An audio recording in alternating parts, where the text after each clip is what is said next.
There are two well-defined black races. One has black skin and woolly hair. The other has black skin, often exceptionally black, with straight hair, aquiline nose, thin lips, and an acute cheekbone angle. We find a prototype of this race in India, the Dravidian. It is also known that certain Nubians likewise belong to the same Negro race, as this sentence by an Arab authority, Idrisi, indicates, quote, "The Nubians are the most handsome of the blacks. Their women have thin lips and straight hair," unquote. So hopefully with that as a background, when you see someone standing here that does not fit into the stereotype of what we are accustomed to and tell you, well, I'm an African, you just would not flip. Because this is the job that has been done with us. In bringing this brother here today, he will blow a lot of myths. And the information that he will share with us today, no one leaving this forum will leave the same way they came in. To give you some background, who is Velu Annamalai? Well, Velu Annamalai was born in a small village near the southern tip of India in a state called Tamil Nadu.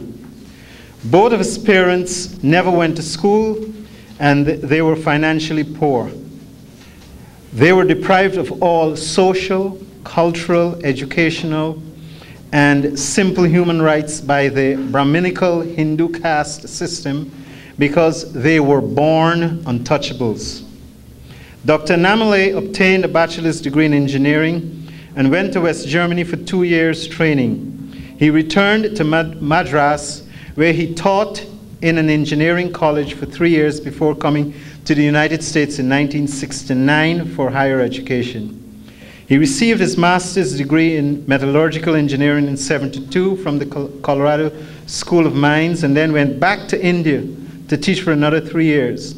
He returned to the States again in 1975 for his PhD degree in metallurgical engineering and obtained it in 1977 from the New Mexico Institute of Mining Technology. He moved to Texas the same year to work in the uranium producing industry. Presently, he's working at the waste reduction, waste recycle, and general environmental engineering field. For the past 12 years, Dr. Annamalai has been writing on the plight of the untouchables, or the Dalits, of India, as well as speaking to various groups, mainly to Africans in America. Last year, with the help of Brother Runoko Rashidi, Dr. Annamalai started the International Dalit Support Group. The purpose of this organization is to educate and disseminate information on the black untouchables of India to the African community over here. There are over 200 million untouchables suffering under the yoke of the Hindu race and Hindu racism. And the international community completely ignores it because these people are considered to be black and polluting. Sisters and brothers, with this as a background, I'm going to ask you to bring forward this brother and welcome him into our embrace.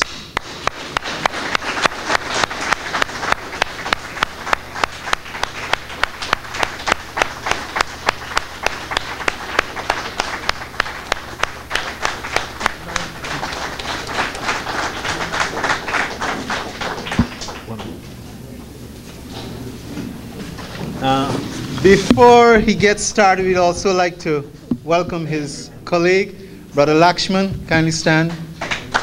Okay, his colleague. And on behalf of the community, we'd like to make a gift to the brother so that he'll have something to remember his presence in Newark. As you know, the last time he came here, there was 8 inches of snow outside. So he brought no snowstorms this time. Thank you very much. Thank you very much.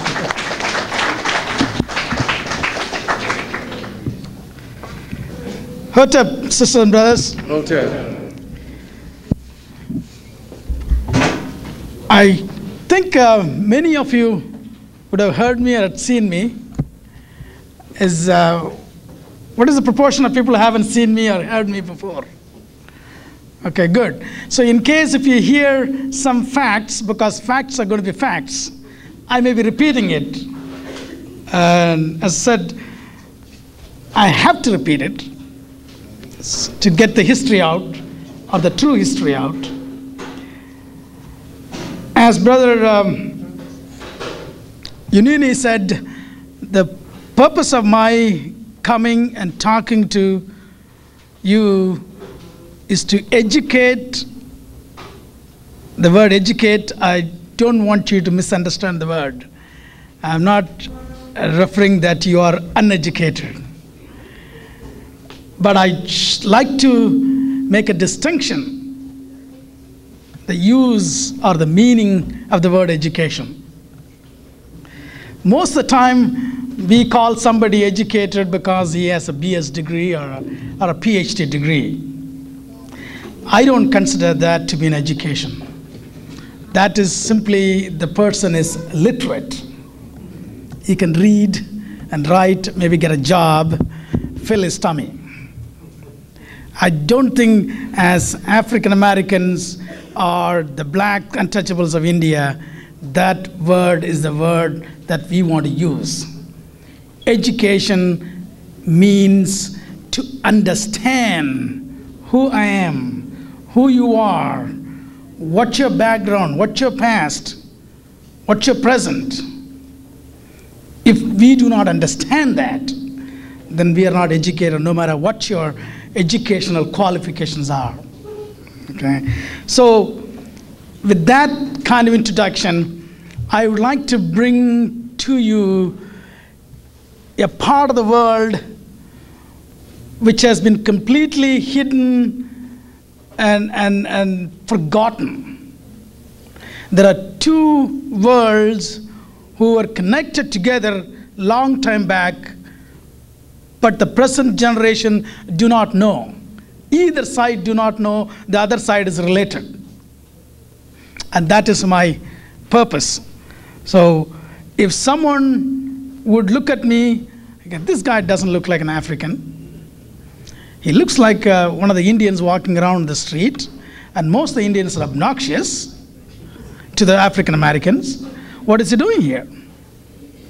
And this has been raised several times. Every time I go to an African American meeting, particularly in the beginning, when Brother Noko Rashidi used to take me, and people question, who is this person?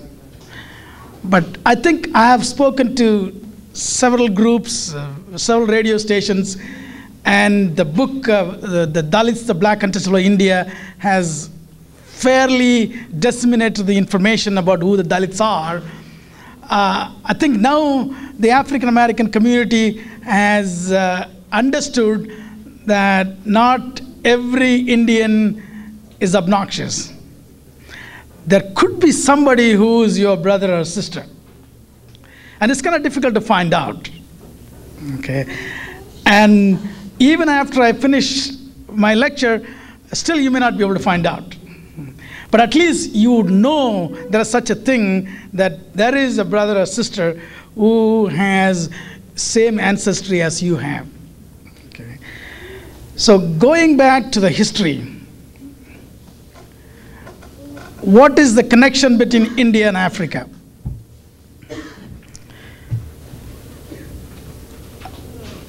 I think by now probably a lot of people know, because I've asked that question several times, that India used to be called long time ago Eastern Ethiopia.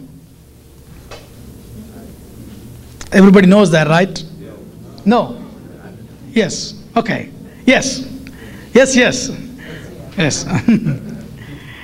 You also probably heard there is a big river in India called Ganges. Okay.